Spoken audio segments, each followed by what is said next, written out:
Hello, hello, Cancer Collective. Ako po ito, si James from James Tarot PH. Ito po ang inyong weekly reading para po sa rest of March 2026. So ano po naghihintay sa inyo sa dulong linggo ng buwan na ito?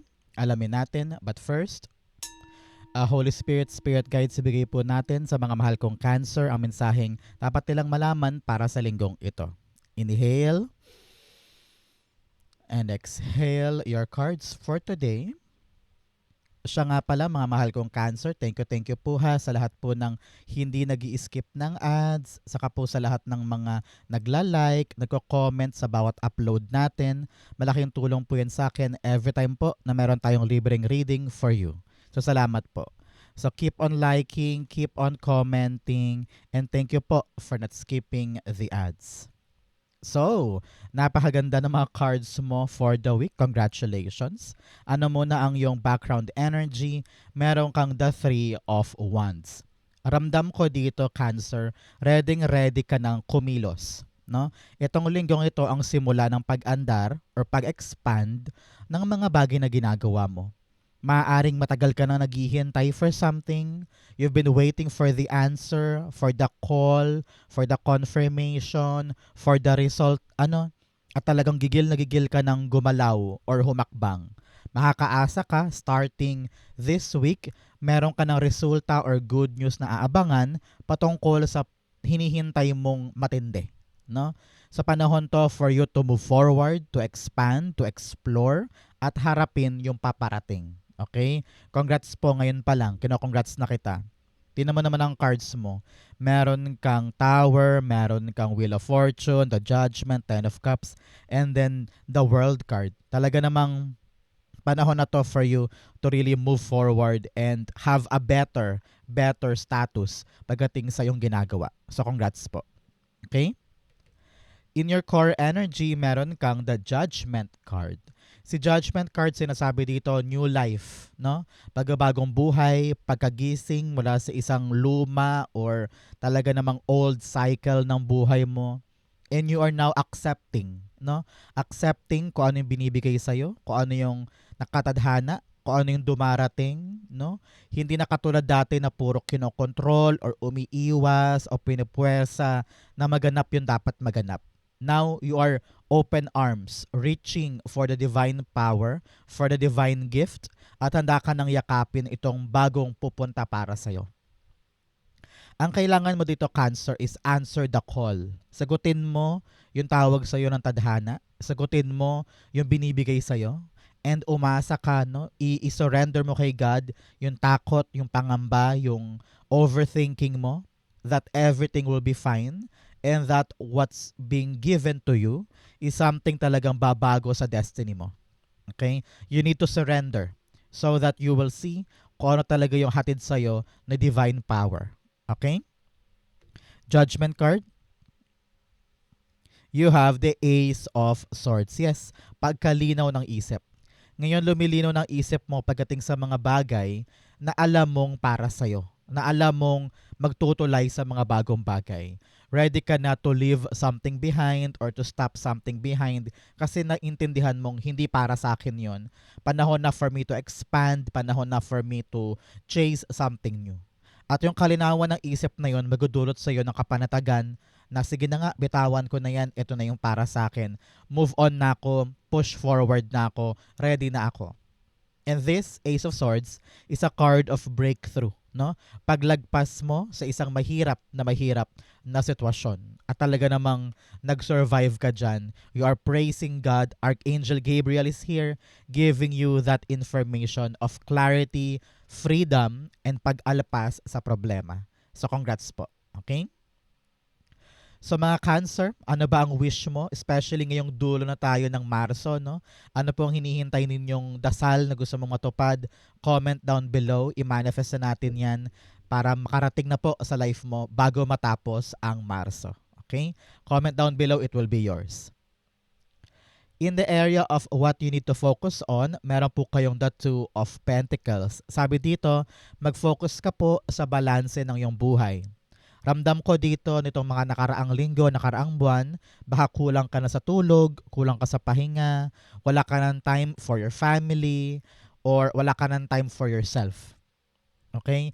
So alam ko very workaholic ka ngayon, masipag ka for the things na hinihintay mo magbunga, pero nakakalimutan mo daw magbalanse, no? And you keep on accepting a lot of obligation. Tanggap ka ng tanggap ang tanggap to the point na hindi mo na kaya. So make sure na this week, matutunan mo naman, Cancer, to say no. Say no to people or to something na alam mong hindi mo na kayang panghawakan. Nahihiya ka lang tumanggi. Okay? Learn to say no para naman maasikaso mo yung mga hawak-hawak mo na. Kasi unfair naman sa mga hawak mo kung hindi mo sila maaasikaso dahil lang tumanggap ka ng bago. Okay? So make sure na ikaw ay talaga namang binabalanse mo yung mga priorities mo at yun ang mga inuuna mo. Okay? Clarify natin. The World card. Dalawang beses lumabas si World card, really telling you this time around to make sure na meron ka munang tatapusin ng mga naunang bagay kaysa lumiban sa mga bago. Okay? Tinatawag ka to give closure, pagsasara, pagkatapos sa mga bagay na dapat nang isara. Dahil kapag open-ended lahat ng yan, babalik at babalik yan para guluhin ka. So, if you want to have a balanced life, make sure na tinatapos mo pa isa-isa yung mga dapat tapusin para hindi ka lalong confused at naguguluhan. Okay? Meron po kasi sa inyo gumagawa ng isang bagay tapos hindi naman tatapusin, hindi pupuliduhin, lilipat sa bago. Meron ka na naman bagong gagawin na isa. So, lalong napupurnada, lalong dumadami. So, sinasabi dito to really close many chapters, tapusin, kompletuhin para hindi ka nahihirapan. Okay? Important yan para sa'yo. So Cancer, saan po kayo nanonood ng ating reading for today? Comment down below. Saan parte po kayo ng Pilipinas o buong mundo nag-enjoy ng ating special reading for you. Okay? In the area of what you need, ano daw kailangan mo? The Wheel of Fortune. Kilos, kilos, kilos.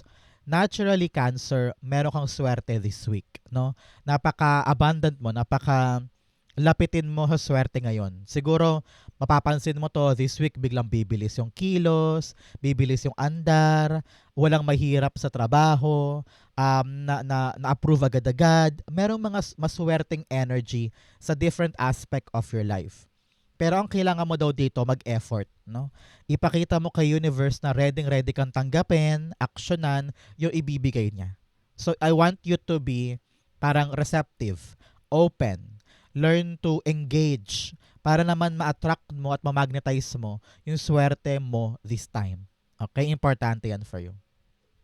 Wheel of Fortune.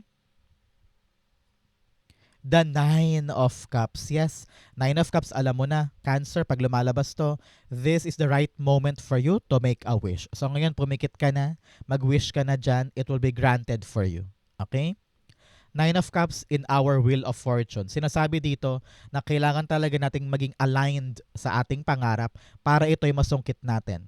Example, pangarap mong maging public school teacher pero hindi ka naman nag-i-inquire kung may item ba sa mga public schools. So paano darating to kung hindi mo pinapuwersa ang sarili mo to go there or to check or to try? 'Di ba? Nakahinto ka lang diyan, naghihintay ka lang, pero panahon to para kumilos, para umandar, para sumubok. Okay? So kailangan mong mag-effort for your wish so that it will come to you directly. Kasi nga maraming nag-wish pero wala namang ginagawa. Maraming naghihintay, puro nakatunganga lang pero asang-asa doon sa pangarap. Pero the universe, the fortune wants you to give your initial effort. Mag-effort ka daw para ito'y maganap. Okay? Importante yan for you. In the area of what's affecting your current energy, meron kang the Seven of Pentacles. Alam mo, nakita ko dito this week, you will realize na yung mga bagay na hinihintay mo sa past, na talaga namang matyaga mong hinintay, inubos mong oras mo doon, this week you will realize na hindi na pala siya kahintay-hintay. Na dapat ko na pala siyang bitawan. It is not for me anymore. I want to redirect my energy for something new, something better, something secured, something that is long-lasting, at talaga namang merong katuturan sa buhay ko. Nakita ko dito na bibitawan mo na yung kahintay-hintay na to. Kasi marirealize mo na, ay, teka, hindi pala ito ang para sa akin. Naburo pala ako ng matagal na panahon kakahintay sa kanya. Pero hindi pala siya meant to be. No? Hindi pala siya destined for me. Ngayon ang panahon to really open your eyes, open your mind for something new na talaga namang much better at talagang nakatadhana para sa'yo. Okay? Seven of Pentacles, the King of Wands. Yes, now is our time for you to take action. No? Kikilos ka, matapang ka, meron kang willpower, meron kang fighting spirit to really take action and make a move. Ramdam mo na parang, teka, ang tagal-tagal ko na naghihintay, parang walang nangyayari. Ano ba tong bagay na ito? Something is coming. Naramdaman ko dito, ito yung makabago. Hindi ito. Itong hinihintay na ito, hindi ito yung talagang desperate ka na, talagang frustrated ka na. This is not it. Merong bagong darating for you na mas dapat mong unahin or dapat mong pagtuunan ng pansin. Ito parang sobrang tagal na nito eh. Itong Seven of Pentacles na ito eh. And you need to be brave to face the truth and walk away. And realize na there's something more for me. Na parang, God, sige, ikaw na bahala. I will accept the new thing. I will just open myself for the new thing. Ibigay mo sa akin. Doon siya darating. Because yung paglaya mo sa isa ay pagpasok naman ng bago. Okay? In the area of your near future, meron kang the Tower card. Yes, yung kaguluhan, ending na. Yung chaotic sa paligid mo, ending na yan. Yung kaguluhan sa trabaho, sa pera, sa negosyo, sa pangarap mo, it will all stop. No? Dahil this time around, you will know and you will realize na kung ano ba talaga yung para sa'yo. Hindi mo na kokontrolin yung hinihintay mo, yung pinipilit mo mangyari. Hindi mo na siya kinokontrol. Hindi mo na pinipilit. Ngayon, you learn to just let go. Let go and do the right thing para sa mga bagay na malinaw sa yung pwede mong tahakin.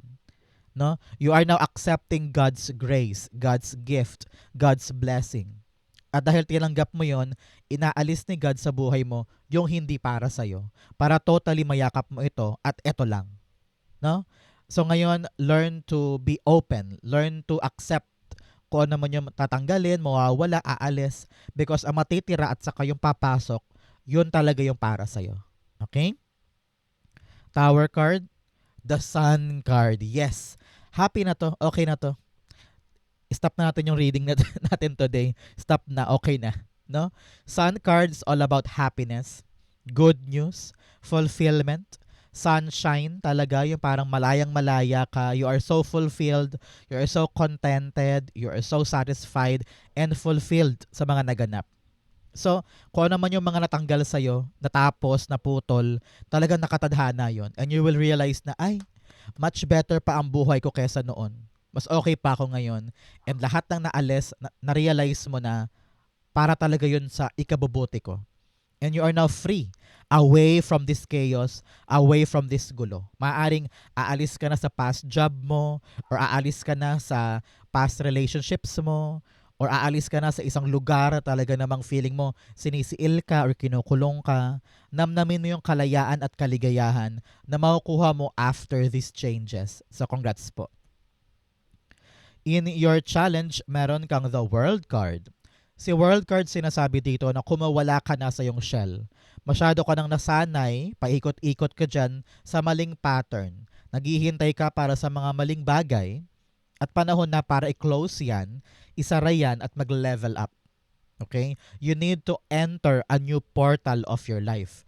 A new era, a new circle, a new cycle. No? So let your past be your past. Isara mo na yan, tuldukan mo na. Halimbawa, meron kang dating trabaho pero asang-asa ka pa rin na makakabalik ka doon. Pero walang malinaw na balita or walang malinaw na daan para makabalik doon. So siguro isara mo na yon, i-close mo na yon. Kaya hindi makapasok-pasok yung bagong option dahil nakasara ka pa rin doon sa dati mong option. Pinipilit mo pa rin yon, kaya nahihirapan pumasok yung bago. So sabi dito, i-close mo na yon para yung bago makapasok na. Okay? Kasi nahaharangan nung luma yung energy mo to accept new things. So close the past so that the new may enter. Okay? World card, the Six of Wands. Yes. Sabi dito, yun naharangan talaga yung victory mo dahil sa mga past things, no? Meron kang mga dapat harapin na bago, meron kang mga dapat asikasuhin na bago, pero dahil takot kang gumalaw, takot kang harapin yung obligasyon o responsibility, natatagalan yung iyong success o yung victory. Anong dapat gawin ngayon ni Cancer? Get out of your shell. Come out of your comfort zone. Kapag masyado mong iniingatan ang sarili mo at kinukulong mo ang sarili mo dyan, lalong natatagalan yung iyong tagumpay. Okay? Make sure na ikaw mismo ay may power ka to step forward and begin something new. At huwag matakot sumubok, huwag matakot mag-try. Okay? In your fortune, meron kang expect the wonders to emerge, miracles. Wow. May mga milagro ka daw na dapat abangan this time. Akala mo talo ka na, akala mo wala na, biglang boom. May milagrong darating, kunin mo yan. Okay? In your fortune, meron kang the Ten of Cups. Nakita ko po dito happily family news. Okay? Meron po kayong hinihintay na magandang balita for the family. Whether yung family member na aprubahan na sa kanyang trabaho o kaya kayong buong pamilya makakapag-migrate na or yung property na benta na or lilipat na kayo sa bagong bahay, ganyan. Merong pampamilyang magandang balita na labis mong ikakasaya. Okay? This is also fortune after difficulty. Kung nanggaling po kayo sa medyo mahirap na estado ng buhay sa pampamilya, makakaasa po kayo panahon na to para umasenso, umangat, makalagpas sa mahirap na parte na yon. So happy life, happy family will be yours. Congrats po. Kung ano man yung magandang balitang yan na dadapo sa iyong pamilya, that is worthy of celebration and worthy of appreciation kay God. Okay? Ten of Cups, the Moon card. Yes, aahon na nga talaga kayo. Paahon na kayo. Kung dati hirap na hirap sa pera, hindi alam kung paano makakabayad, or may problemang pang family na akala mo forever na kayong stuck dyan at wala ng solusyon, boom. Answer will come, clarity will come, and talaga namang meron ka ng pansagot sa pampamilya na magpapaangat sa inyo. Congrats po ha. Panahon na to para bumawi naman ng family at talaga namang namnamin yung bagong simula at pag-ahon. Congrats po. I-claim mo to para sa'yo to. In your divine messages, meron kang meditate and contemplate. Sabi dito, yung mga time na mag-isa ka, yung mga time na solo ka lang, kunin mo yan.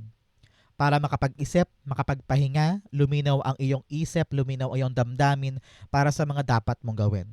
Clarity is what you need. You need to realize something. At magagawa mo yan kapag solo ka. Sa kwarto, sa park, sa garden, sa kusina, habang nagluluto. Yung mga times na quiet ka lang and you're alone, magagamit mo yan para luminaw yung iyong ginagawa or luminaw ang iyong kinakaharap. Okay? Papasok sa iyo yung divine intuition or intuitive messages para maliwanagan ka sa mga dapat mong gawin. Okay?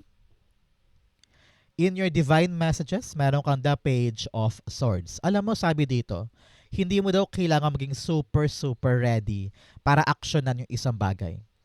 Lagi mong sinasabi, ay saka na kapag ready na ako, ay saka na kapag napag-aralan ko na yan, ay saka na kapag handa na ako. Kailan ka ba magiging handa? Narinig ko dito, sabi, yung sinasabi mong paghanda na ako ay ginagamit mo lamang bilang excuse because you feel na natatakot ka or you're very fearful of what you might do. Kaya sinasabi mo, saka na, pag ready na ako. Pero actually, kayang-kaya mo naman magsimula eh. Kayang-kaya mong hakbangan or itulay yung bagay na ito. Ang kailangan lang ngayon, tapang. Tapang to begin, tapang to start, and tapang to make a move. Okay? Sabi ko nga, hindi mo kailangan maging perfect agad-agad o maging super ready. Ang kailangan lang ready kang lumaban. At sapat na yon para ipanalo yung mga bagay sa buhay mo. Okay? The Page of Swords, the Ace of Pentacles. Okay? Malinaw sa'yo kung ano yung bagay na tinutumbok mo eh. Malinaw sa'yo kung ano yung maaari mong reward, tagumpay, pera, or career path na alam mong kaya mong ipanalo.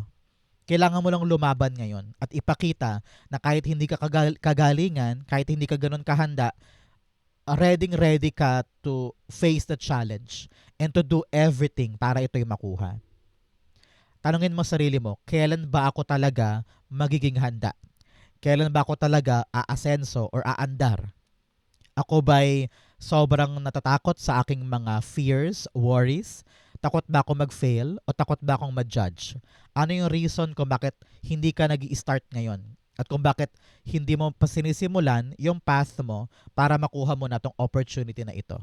Okay? You need to tell yourself or ask yourself those questions para pag nasagot mo na, may kahandaan ka na napuntahan to or habulin to. Okay? Importante yan for you. Outcome mo yan, but first bigyan muna kita ng fortune cards. Meron kang flute, disappointment in a friend or a lover. Sabi ko nga kanina, parang you are now disappointed and ready to leave about something na hindi para sa'yo. You have a ring, a marriage will take place, either romantic or business. Meron daw pong talaga namang union or bagong simula ng samahan or bagong negosyo or bagong partnership, no? Congrats po. You have wall, misunderstanding. Meron daw po mga hindi pagkakaunawaan ngayon, kaya importante na linawin. Mag-usap sa pamilya para lahat ng tanong ay masagot and everything will have a harmonious and smooth relationships. Okay? You also have scales, keep your life in balance. Yes, sabi ko nga kanina, balansehin mo ang lahat-lahat. Hindi pwedeng nakatutok ka lang sa isang bagay at baka makaligtaan mo na yung family, ikaw, yung pangarap mo. No? Make sure na lahat yan ay napanghawakan mo ng maayos at attentive ka equally sa mga bagay na yan. Okay? In your outcome for the rest of March, sa katapusan ng buwan na ito, you have the 8 of Swords. Okay? Sinasabi dito, Cancer, na once ma-realize mo yung dapat mong gawin with the Ace of Swords, and then talaga namang isurrender mo na kay God. Sabi mo, God, kayo na pong bahala. I will just follow you. I will just do the right thing. I will do what my instinct tells me. No? So pag ginawa mo yun, talaga namang lalaya ka na dyan sa stuck energy mo.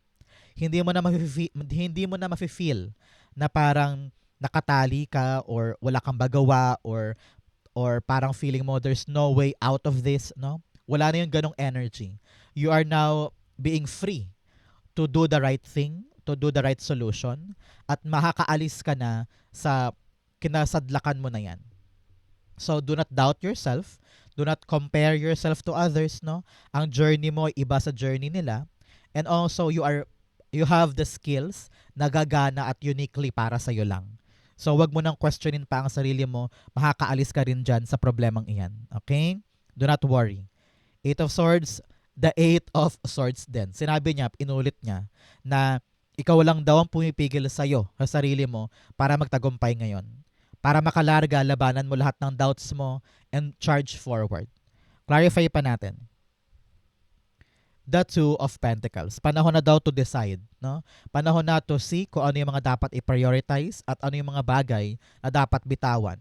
It's time for you to be bold, to be bigger, to be stronger and courageous para maharap na yung choices nang sa ganun ay talaga namang marating mo na yung new life and new beginning na nakatadhana para sa'yo. Kayang-kaya mo yan, just open yourself, laksan ng loob, swerte ang kakapit at maabot mo talaga ang wish mo. Okay? So Cancer, yan po ang inyong end of the month reading. Saan po kayo nakaresonate? Comment lang po kayo sa baba. Babasahin ko po yan. Thank you Holy Spirit, Spirit Guides for the clarity and messages na dapat malaman ng mga Cancer today. Thank you po for watching hanggang dulo. I love you. This has been James for James Tarot PH. God bless everybody.